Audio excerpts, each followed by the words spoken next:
Something else to talk to you about really quick. All right, so I have some relatives, three, that died behind each other almost a little under a year ago. Just a little under a year ago. Last year, okay, I don't want to go into, I was going to go into like why. But I'm just going to get to the point, and maybe one day the Spirit, the Most High Yah Spirit put on me to share this, I will. But anyway, I'll talk on the surface of it. 2 years, a little over 2 years ago, I had a night vision. I had several, but one, and one of my relatives was dressed in all black, like going to a funeral and crying, and approached me in my great grandma's yard, who already died a long time ago. So my great aunt, who was alive at that time when I had this night vision, I asked what's wrong. She said a name, someone I did not know of, someone that died a long time ago. She said a name, Pete, and I was like, who is that? She walked away and disappeared. And then after that, the rest of my relatives came along, but it was more of me observing what was going on, like a timeline of things that was happening or going to happen. And so anyway, all the things that I've witnessed, I know that one thing, one of my uncles stood out of the crowd and told me not to eat what they're eating. That's not good for you. And he said, instead, eat this. Now, he gave it to me, but I didn't eat it. But he just told me, don't eat what they're eating, eat something healthier. And so he basically blended up some fruit. But like I said, I didn't eat it. And I observed everything. But when I came to, I was trying to figure out what all this meant. I saw what it was, but I couldn't put everything together. So I went questioning about the name. I found out that that is a name of my great uncle who became, I guess, our great granddaddy. And how could that happen? Because of family curses. things that happen in your family incest and stuff like that. Of course, secrets been swept under the rug and all, because of what they're ashamed of, bringing it out open. But because of this, all the others underneath the elders that knew of this had forced some of the others to keep secret and not to bring this out in family reunions. There's a reason why I kept feeling compelled not to go to our family gatherings. But then the Most High, by me being distant from my relatives for a while, from family gatherings, He revealed this to me, and it was proven fact of this person that it started with this person, with our family curses, more family curses down the line, revealing secrets basically. So what has got to do with what I'm talking about? Well, my great aunt, who was dressed in all black in the very beginning, she passed away last year. She fell into a coma and she died. And so she died first. After her, my grandmother, I didn't express the whole dream, but my grandmother, who was already ill for a year before that, really bad with cancer, she passed away a little bit after that. I can't remember exact timeline, date on the timeline, but maybe a month or whatever after that. And then after that, around about the same amount of length of time away, after she passed away, my great uncle, who I saw in my night vision, who told me not to eat of the things they were eating of, had died too. He passed away. Mind you, me being separate, I did not go to any of these funerals. I did grieve with my relatives, my grandma, my great aunt, my grandma, my uncle, not so much. He wasn't here when they had had things, however that they did traditionally. I didn't partake of that. But what I'm saying is that after each person died, it's just traditional for them to make memorial, graven memorial things that they pictures and stuff, graven on wood and stuff, fixed up with praying hands. And they did that for my great grandmother, and my my granddaddy. My granddaddy and my great grandmother a long time ago. But I never had any of those, but they had those. And so anyway, they did the same thing for the rest of the relatives, whether it's a big size you put on your wall or a miniature size where you can clamp or a magnet to put on wherever you put it, on your fridge or your car or whatever. So long story short, to fast forward to what I'm trying to say about this is the death, how they all died. They all died of illnesses, cancer. They all died of cancer, disease, stuff like that. And not only that, kept secrets. They took secrets to their graves, okay? And not only that, didn't live a righteous life. I'm not here to condemn and judge and say, oh, where they are. That's not my place. Wait. But what I'm saying is that, these curses pass down generation to generation. The Most High, whatever is done in dark, He reveals the light. And He can do that by showing the next generations down the line the truth, whether they're told of it or not. And I know that they probably was wondering, well, where did she figure that out from or whatever. But they practiced necromancy and all this and thought that, I conjured up some dead spirits or whatever, and his spirit came and talked to me, and I'm like, no, that's against the scripture. I don't know what he looked like. I heard the name spoken in my night vision through my relatives who were still alive at that time, but it wasn't them. It was the Most High giving me that as if I approached them in my night vision, who were revealing, a name to me. And not only that, a timeline of things that was to happen down the road. And the ones that stuck out the most in the night visions were the ones who died. And so, Lot died later on, like a year or so later. And so anyway, my mom had, she let me use her car sometimes. And in her car, in her house,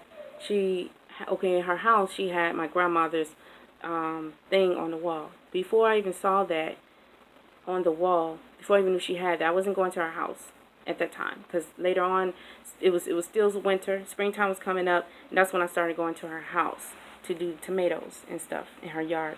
But before that, after sometime last year, after my grandma passed away, I had a night vision of seeing my dead grandmother not talking to me or anything, but I saw her children who are alive was hovering around her and walking and guarding her wherever she went. And I was trying to figure that out, but she was trying to keep distant from me, like she didn't want me to see who she was. But they were all, either they were all like hiding her, like trying to, hide that from me, that they were attached to her still. It was like in that way. And I was like, what's going on? Like I could see who that is, but why are they protecting her? Why are they guarding her? What's going on?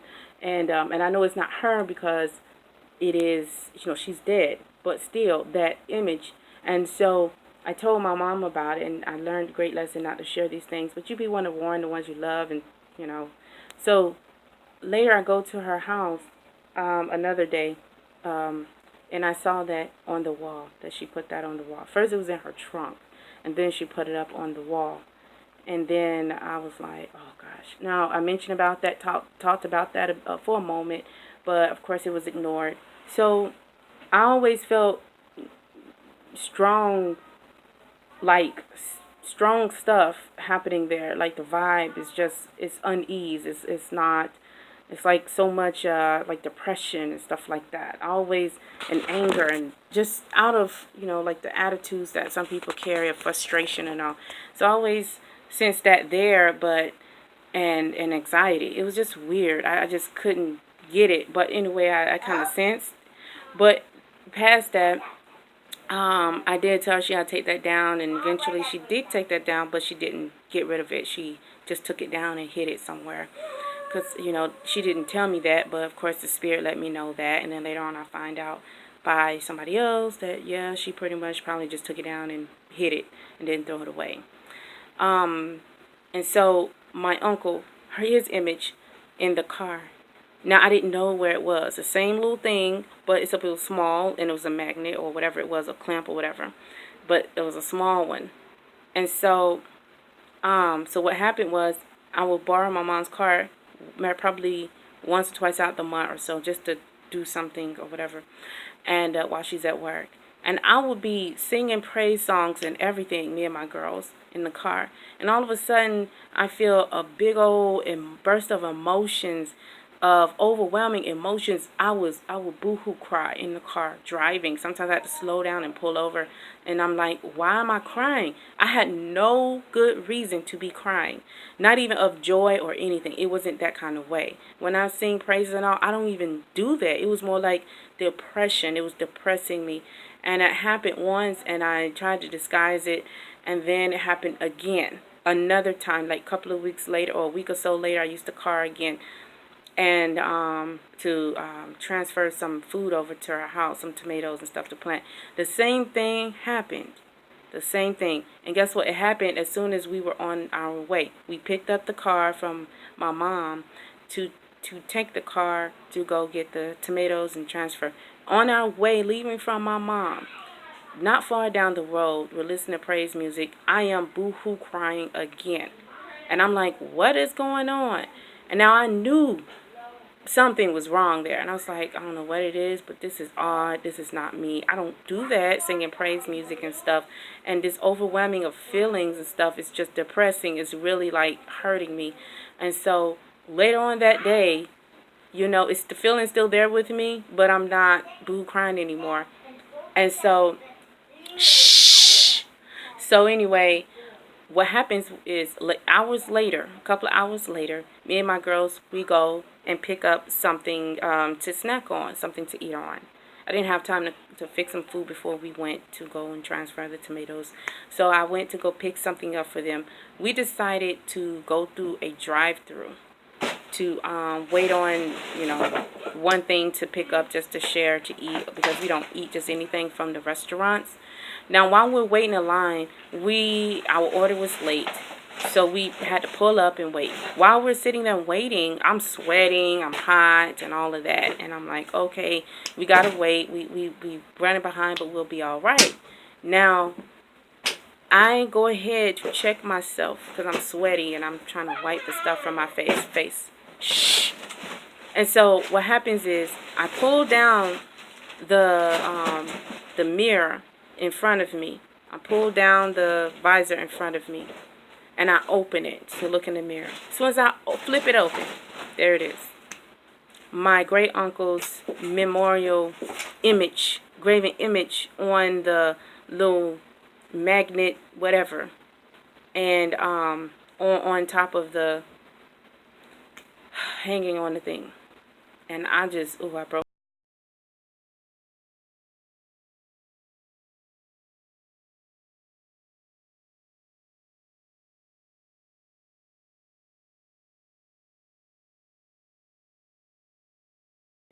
I'm telling you, these cursed things right here, you have to comprehend. It affects you spiritually.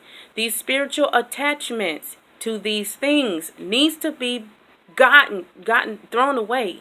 Throw it away, destroy it. Come on. These spirits are attached to these. Come on, he died. He died. He didn't die a good death. He died of disease, okay? And the misery of my great uncle, and how my mom probably wept because how close she was to him, and all these things. We're keeping these spirits around by keeping these dead people who was not of righteousness in our home, in our cars, or whatever. And these spirits are attached. We are cursing ourselves with these spirits. And then we go through these emotions, not just emotions. This is spiritual. We are attacked by these spirits that isn't pleasing to the Most High. He don't want us to be depressed. They died almost a year ago.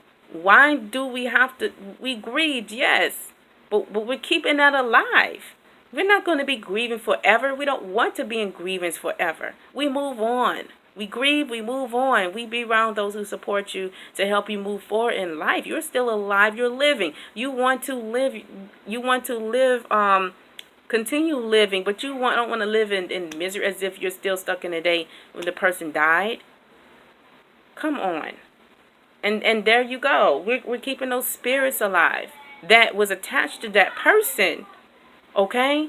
And then it comes to torment us. And then think about your children. Think about whoever else gets in that car too.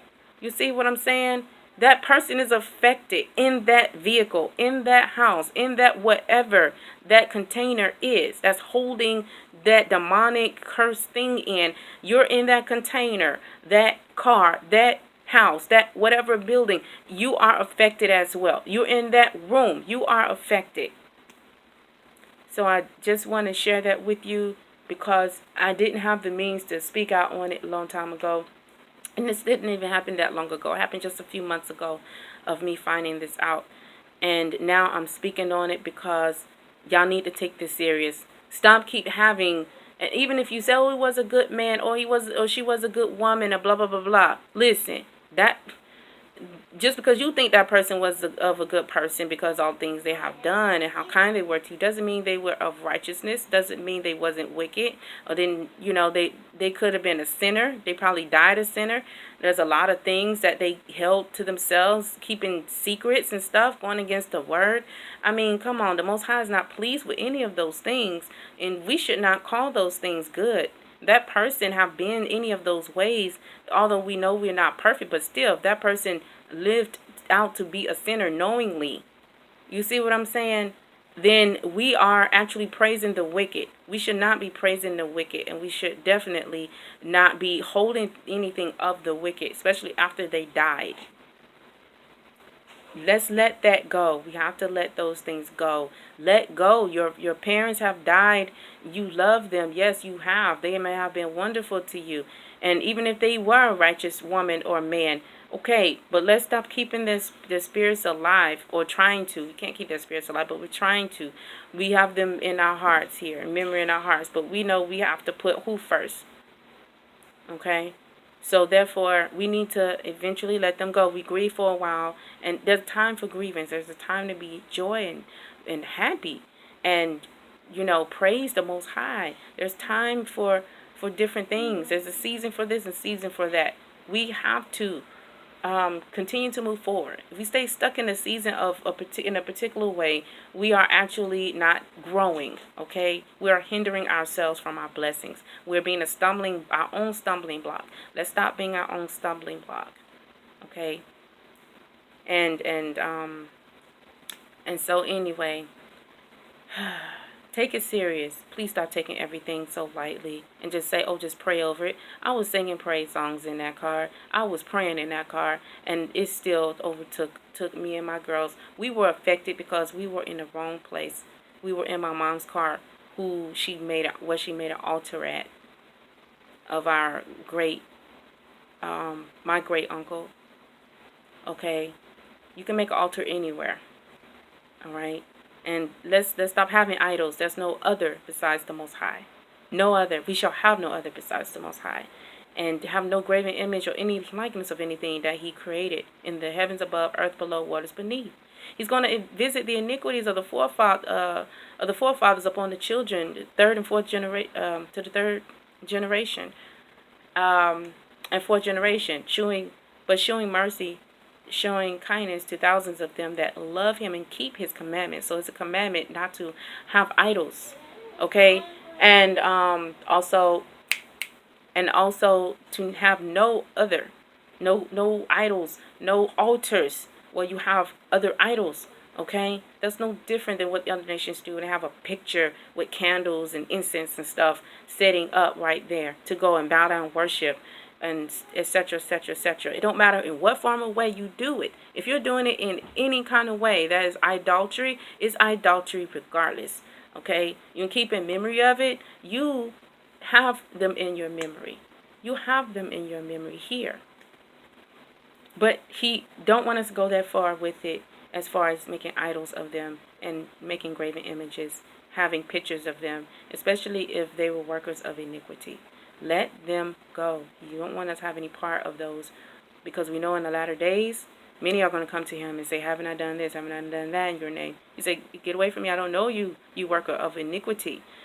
They will not inherit the kingdom of Shammah. If you are righteous, you're going to be the one there in Shammah, kingdom of Shammah, kingdom of heaven. They're not going to be there. So stop holding on to workers of iniquities. Whether they're relatives, family, friends, husband, wife, whatever, children, it don't matter. We have them in memory. We're going to miss them, yes. But we got to get over it and got to move forward. And believe in the Most High's word. Keep his commandments if you love him. Shalom. And teach them to your children.